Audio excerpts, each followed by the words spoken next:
Hi, I'm Ira Kalish, Chief Economist of Deloitte, and this is your weekly economic update. I'm speaking to you today from Rome, Italy on March 10th.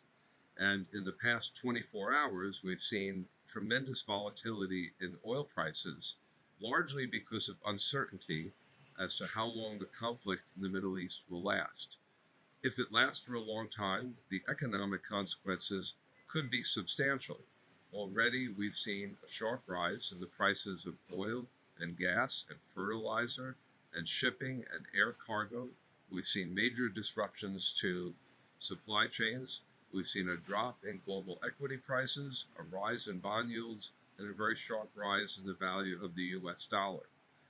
If the crisis lasts for a long time, it would likely lead to significantly higher inflation, lower purchasing power for consumers and businesses, and potentially tighter monetary policy on the part of major central banks.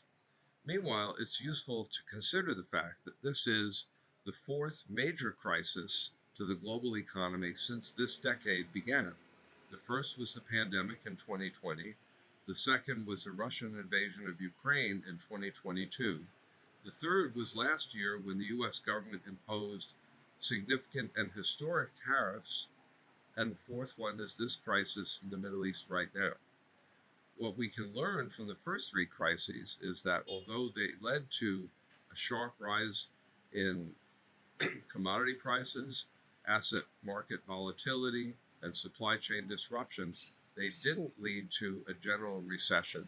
They did lead to higher inflation, but it didn't last as long or reach as high levels as many people expected. And it turned out that the global economy turned out to be very resilient in the face of these crises. And that may be the case this time. We don't know. However, this crisis, although it could potentially have negative consequences for the global economy, it's useful to recognize that today the world uses much less energy per dollar of GDP than it did, say, 50 years ago, and it uses much less oil as a share of its overall energy picture.